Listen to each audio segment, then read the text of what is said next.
Oke, halo semuanya. Perkenalkan kami dari Anatomi Bola. Perkenalkan nama gue Iqbal dan teman gue. Gua Alex. Jadi pada malam ini kita pengen ngebahas timnas terkait Piala AFF League. Betul. Jadi kita ngebahas pertandingan dari awal sampai ntar mau final. Oke. Nah, teman-teman, Indonesia U23 itu udah nyampe ke final sekarang, Bang. Yoi. Jadi dari awal mereka lawan Brunei, lawan Filipina, lawan Malaysia, lawan Thailand, dan besok bakal lawan Vietnam.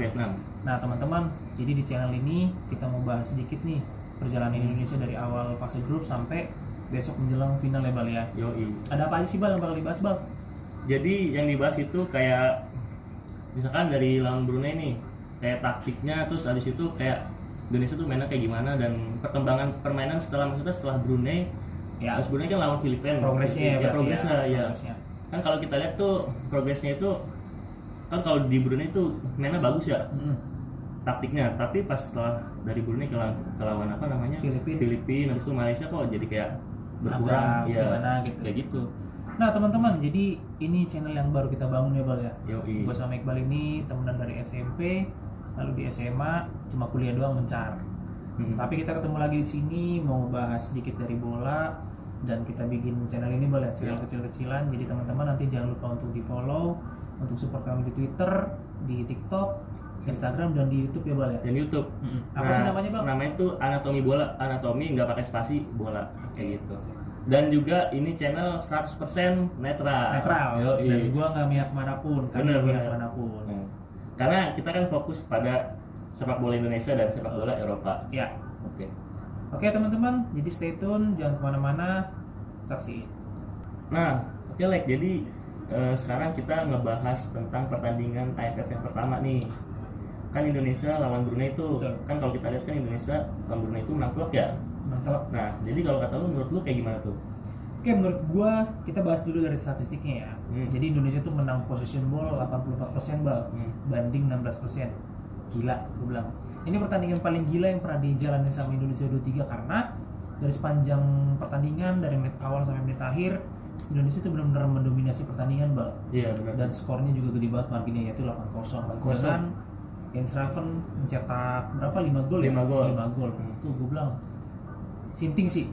Ini striker saat ini memang harus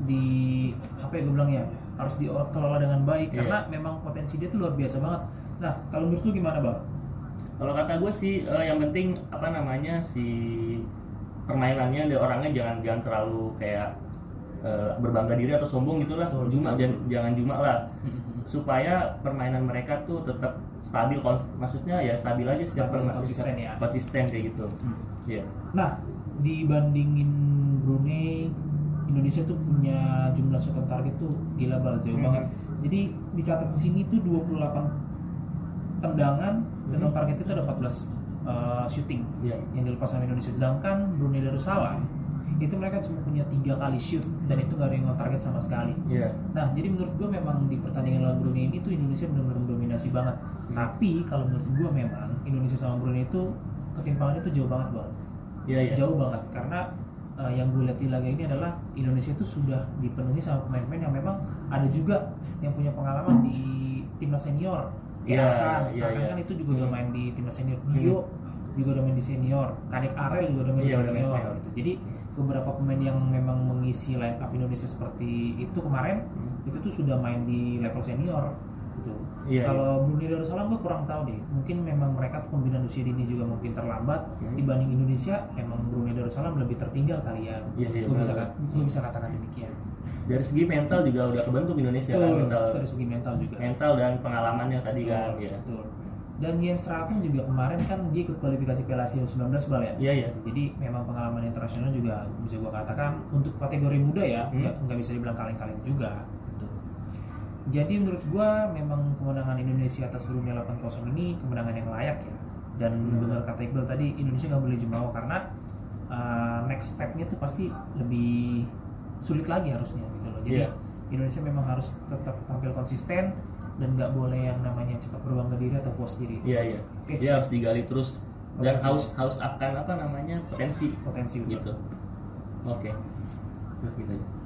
Nah, di match yang kedua ya, Bal ya, itu Indonesia versus Filipina. Nah, gue lihat di sini ada penurunan nih bang, ada penurunan apa yang gue bilang ya, penurunan permainan ya. Iya. Dibanding Indonesia lawan Brunei sebelumnya, ya kan tiba-tiba Indonesia di match kedua tuh lawan Filipina yang menurut gue kayaknya bukan Indonesia yang lawan Brunei gitu loh, ketika Indonesia tampil lawan Filipina. Nah, kayak kata gue tadi tuh kayaknya mungkin pemain-pemain Indonesia terlalu sombong atau terlalu dia menganggap dirinya tinggi lah, jadi ketika lawan yang sepadan jadi nggak perform lah intinya gitu.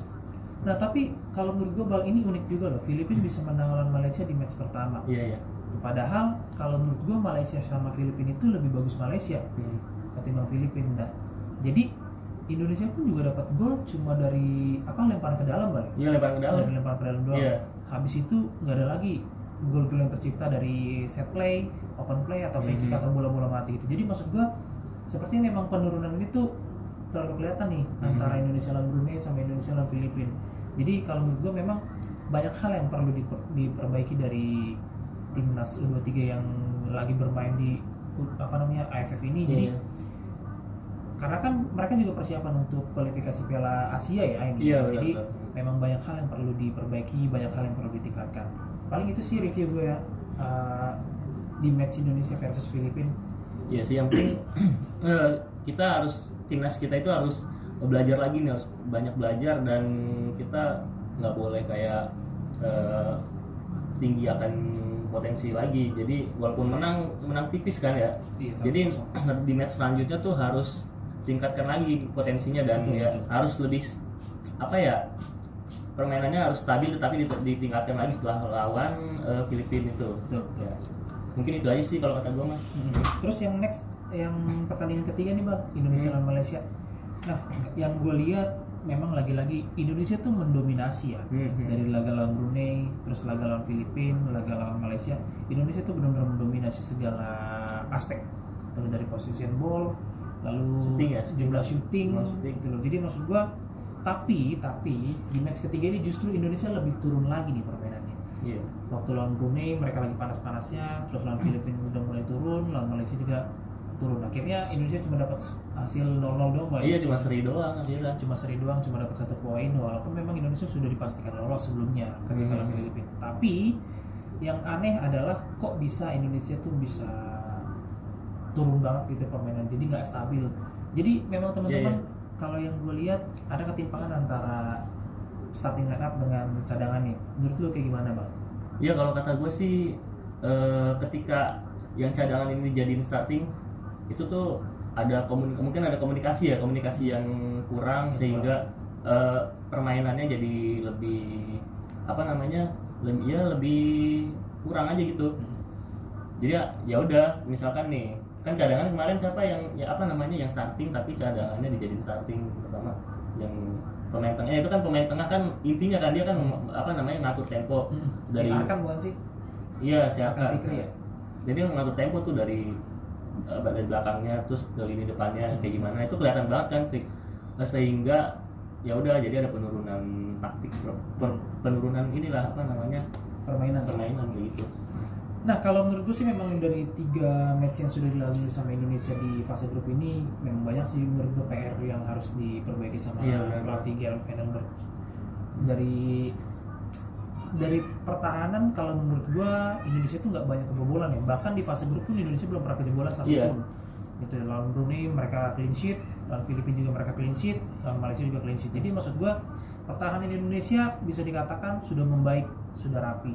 Namun di tengah dan ke depan nih yang ada masalah nih. Iya, finishingnya ini yang masih kurang. Iya. Finishing Indonesia memang dari awal, mungkin dari pertandingan sebelumnya juga memang jadi kritik utama ya. Iya. Karena memang Indonesia senior pun juga memang bermasalah dengan striker yang memang haus gol gitu kan. Karena sampai hari ini pun juga PSSI masih mencari-cari nih siapa pemain yang memang cocok untuk jadi striker ya. Jadi striker utama di timnas Indonesia. Apalagi kemarin kan Oleh cedera ya. Itu benar-benar sangat ini sih. Wah, itu sangat kehilangan banget. Nah, tapi memang di timnas U23 ini kan kita punya Jens Raven ya. Iya. Memang klinis banget. Tapi kalau menurut gue memang perlu juga Indonesia tuh ningkatin pemain tengah yang memang punya visi lebih baik. Iya. Sementara ini sih memang Indonesia punya Arkan Fikri ya. Arkan Fikri memang bisa gua katakan bisa mengatur tempo. Iya. Tapi Arkan Fikri juga perlu backup yang sepadan, Bang. Kalau menurut gua, karena kalau misalkan Arkan Fikri main dulu juga, menurut gua kasihan, capek juga dia. Iya, maksudnya timnas ini nggak boleh ngandelin cuma satu orang doang. Betul. Dari seorang pemain tengah yang di tengah. Jadi harus ada kayak Arkan Fikri yang lainnya gitu. Betul, gue setuju banget itu. Oke, paling itu kali ya yang bisa kita review dari fase grup ya. Iya. Di sini kita mau masuk ke laga versus Thailand di semifinal ya. Betul. Oke, teman-teman. Nah Alex, sekarang kita ngebahas semifinal terkait Piala AFF ini. Nah kan kalau kita lihat kan di semifinal ini Indonesia lawan Thailand ya. Iya. Dan juga pada saat pertandingan itu tuh dari babak pertama sampai extra time tuh sangat alot pertandingannya. Dan sampai harus penalti kan. Betul. Nah, jadi kalau menurut lu gimana, Lex? Menurut gue ya, seperti banyak hal yang memang kurang sih. Indonesia mendominasi pertandingan dari awal sampai extra time sampai selesai mau menjelang penalti. Dan yang mengejutkan gue, Bal, justru Thailand yang memang mencetak gol duluan dibanding Indonesia, karena Indonesia tuh benar-benar mendominasi loh. Penguasaan bola Indonesia juga tinggi banget sampai 60% lebih dibanding Thailand. Nah, peluang Indonesia juga banyak menurut gue kemarin di laga semifinal kemarin. Gue benar-benar yang gak habis pikir deh kenapa Indonesia tuh bisa kegolan duluan, di mana posisi Indonesia itu benar-benar menyerang total.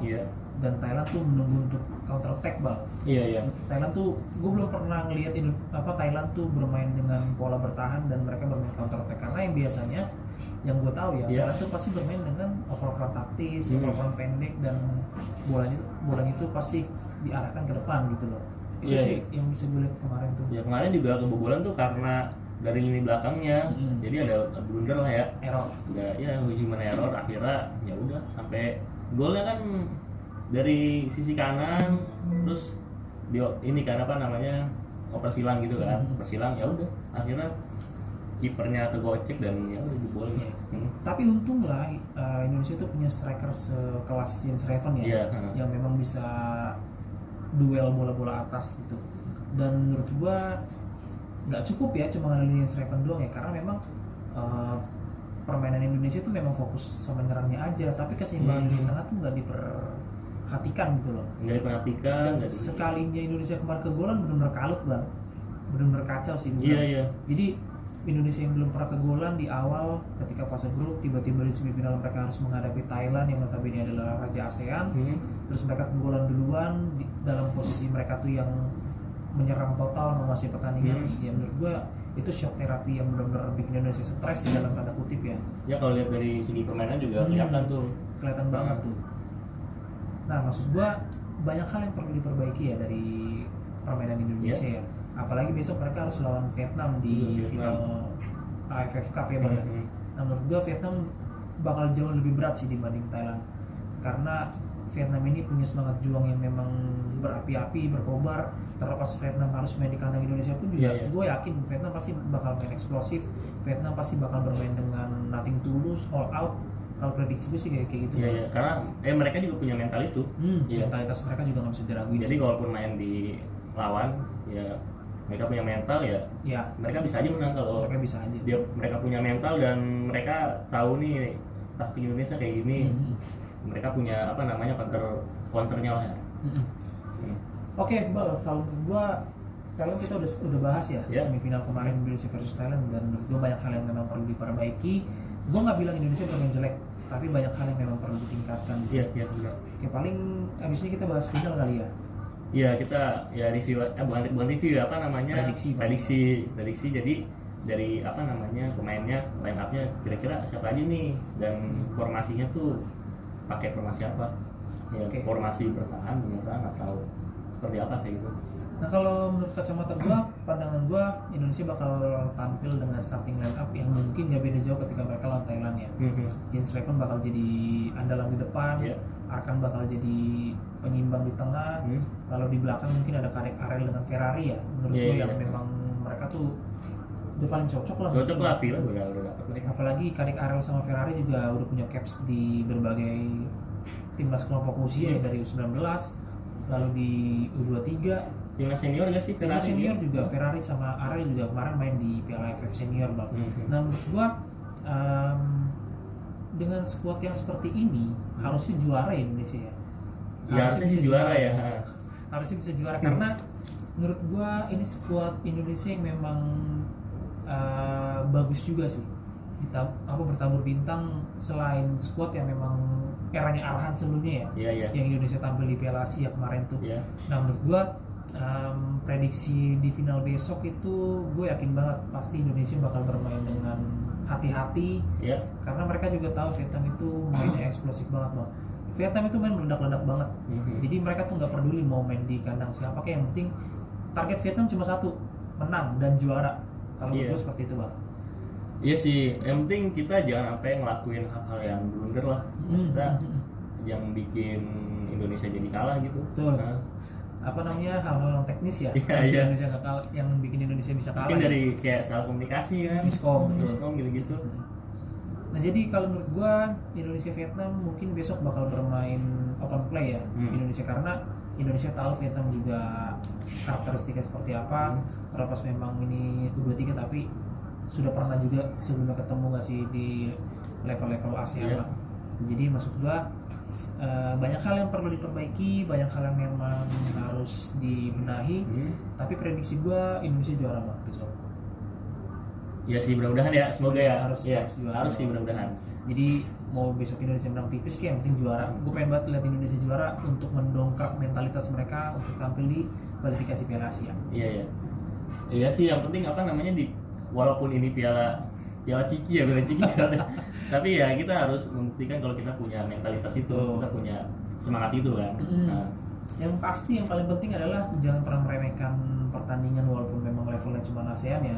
Gue ya, tapi ini ajang uji coba yang memang bisa memanaskan mesin pemain Indonesia untuk tampil di level yang lebih tinggi. Iya. Oke. Paling gitu dulu kali Bal ya? Iya, paling gitu aja sih. Ya udah itu deh paling ya. Oke teman-teman, palingan itu dulu yang bisa kita bahas sedikit ya, walaupun memang banyak yang kurang, banyak hal yang mengganggu ya dari tadi ya. Jadi juga ya wajar lah, namanya juga kecil-kecilan ya konsep ngobrol aja kita lesehan gitu. Oke teman-teman, jangan lupa ditonton, jangan lupa dikasih komentarnya apa-apa aja yang perlu kami rapikan, apa-apa yang perlu kami perbaiki. So stay tune, jangan lupa di follow, nanti ditempelin di bawah. Oke Oke teman-teman, thank you.